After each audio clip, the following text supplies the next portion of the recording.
बिस्मिल्लाहिर्रहमानिर्रहीम, अस्सलाम वालेकुम व्यूअर्स। आज के इंटरेस्टिंग ट्यूटोरियल के साथ द करियर हाउस से मैं हूं अली बाबर। तो डियर लर्नर्स, अगर आप माइक्रोसॉफ्ट वर्ड, एक्सेल और पावर पॉइंट की स्किल्स लर्न करना चाह रहे हैं और चैनल पे नए हैं तो आपसे दरख्वास्त, सबसे पहले हमारे चैनल को सब्सक्राइब कीजिए और आने वाली हर इंटरेस्टिंग ट्यूटोरियल की फौरी अपडेट के लिए बेल आइकन को जरूर प्रेस कीजिए। तो आज हम सीख रहे हैं Microsoft Excel 3 functions like Excel right, left और मिड फंक्शन। अगर आपके पास एक्सेल शीट में एक ही कॉलम के अंदर अल्फा न्यूमेरिक डाटा मौजूद है और आप उसमें से राइट या लेफ्ट साइड से या मिड में से आप न्यूमेरिक वैल्यूज़ या कोई भी अल्फा या टेक्स्ट वैल्यूज़ को सेपरेट करना चाह रहे हैं तो इन फंक्शंस को अप्लाई करते हुए आप इजीली कर सकते हैं। तो आज के इंटरेस्टिंग ट्यूटोरियल की प्रैक्टिस करते हैं। So be focused and let's start. आज के 3 फार्मूलाज को अप्लाई करने के लिए सबसे पहले हम अपने डेटाबेस को अंडरस्टैंड करते हैं। लाइक हमारे पास नेम्स कॉलम में नेम मौजूद हैं और बी कॉलम में हमारे पास उन्हीं नेम के अकॉर्डिंगली कोड्स मौजूद हैं। तो आपके पास डिफरेंट किस्म का डाटा हो सकता है और टेक्स्ट डाटा भी हो सकता है, वैल्यूज की शक्ल में डाटा भी हो सकता है। तो हम 1 बाय 1 3 फार्मूलाज इस पे अप्लाई करते हैं। सबसे पहले हम देखते हैं राइट फंक्शन। राइट फंक्शन क्या है? आप अपने टेक्स्ट में से या वैल्यूज में से कोई भी एलिमेंट्स या डेटा जो है उसको राइट साइड से आप सेपरेट करना चाहें तो इजीली कर सकते हैं। लाइक इक्वल टू का साइन प्रेस करते हैं और राइट फंक्शन टाइप करते हैं। राइट फंक्शन के बाद टैब की के साथ ओपनिंग पैरेंथेसिस लगाते हैं। अब हम राइट फंक्शन के लिए सबसे पहले A4 सेल का रेफरेंस देते हैं, देन हम यहाँ पे कॉमा लगाते हैं और अब हमें कितनी राइट साइड से वैल्यूज हैं वो रिक्वायर्ड है। लाइक हम जस्ट 1 प्रेस करते हैं और एंटर की प्रेस करते हैं। अब देखिए कि जो नेम था फारूक, उसमें से जस्ट हमारी वैल्यू जो है वो मिल चुकी है। अब अगर देखें कि हमारे पास बी कॉलम में मिक्स्ड डाटा है, लाइक टेक्स्ट भी है और वैल्यूज भी हैं। अब और जो डाटा मौजूद है हम राइट साइड की तरफ से न्यूमेरिक वैल्यूज हैं उसको अलग करना चाहते हैं। हम क्या करते हैं, इक्वल टू का साइन प्रेस करते हैं और यहाँ पे हम रेफरेंस देते हैं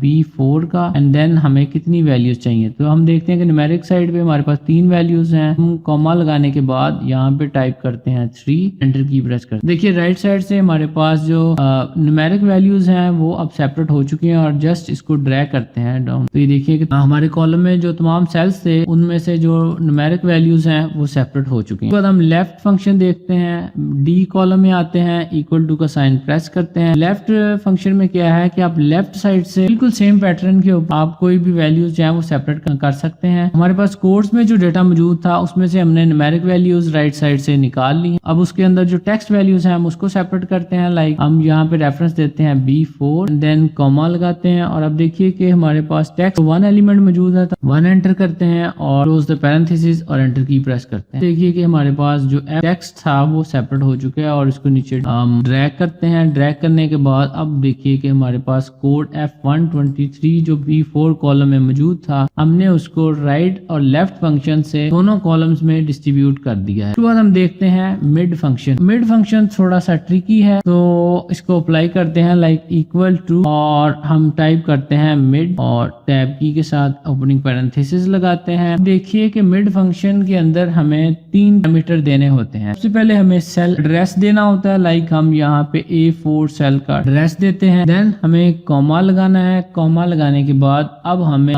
वो स्टार्टिंग पॉइंट देना है कि किस स्टार्टिंग पॉइंट के बाद हमें मिड वैल्यूज चाहिए। अगर आपको स्टार्ट से चाहिए तो आप प्रेस करेंगे 1। लाइक मुझे फारूक के F से ऑनवर्ड जो है मिड वैल्यूज चाहिए, कॉमा लगाएंगे और उसके बाद आप देखते हैं कि आपको कितनी मिड वैल्यूज चाहिए। इसलिए आप क्या करते हैं, लाइक मैं 2 प्रेस करता हूं जस्ट यहाँ से और क्लोज द पैरेंथेसिस और एंटर की प्रेस करता हूं। अब देखिए कि हमारे पास जो फारूक का टेक्स्ट लाइक नेम की शक्ल में जो वैल्यू थी, लाइक से ऑनवर्ड हमें मिड की 2 वैल्यूज चाहिए थी तो ये देखिए 2 निकल चुकी हैं। अब मिड फंक्शन को अंडरस्टैंड करते हुए हम देखते हैं कि अगर हम फर्स्ट जो स्टार्टिंग पॉइंट है उसको 0 कर देते हैं और एंटर की प्रेस करते हैं, देखिए कि अब हमें यहाँ पे वैल्यू का एरर आ रहा है क्योंकि स्टार्टिंग पॉइंट कोई भी 0 नहीं है। हमें स्टार्टिंग पॉइंट को जो है वो फर्स्ट ही रखना है। हम अगेन यहाँ पे आते हैं और हम यहाँ पे 0 की जगह 1 लगा। तो ये देखिए कि हमने 1 लगाया और हम एंटर की प्रेस करते हैं, अगेन वही रिजल्ट आता है। अब ये है कि अगर हमारे पास स्टार्टिंग पॉइंट के बाद उतनी वैल्यूज ही मौजूद नहीं है और हम आगे जो मिड की वैल्यूज रिक्वायर्ड है हम वो ज्यादा नंबर दे देते हैं। लाइक 2 की जगह मैं यहाँ पे 5 करता हूँ और जस्ट एंटर की प्रेस करता हूँ। अब देखिए कि मैंने यहाँ पे फार्मूला पे अगर आप गौर करें तो हमने फार्मूला सेट किया था mid A4,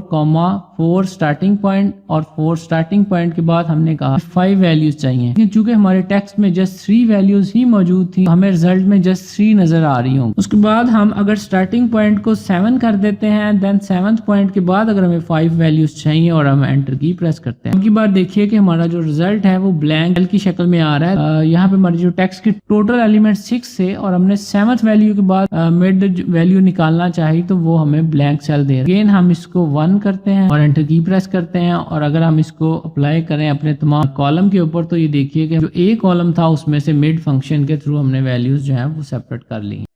so dear learners, उम्मीद है हमारा आज का ट्यूटोरियल आपको Excel 3 functions like Excel right, left और मिड फंक्शंस को अंडरस्टैंड करने में बहुत हेल्पफुल होगा। इसकी प्रैक्टिस कीजिए और वीडियो को आपके सोशल कॉन्टैक्ट में जो लोग भी माइक्रोसॉफ्ट एक्सेल स्किल सीखना चाह रहे हैं उनके साथ शेयर कीजिए।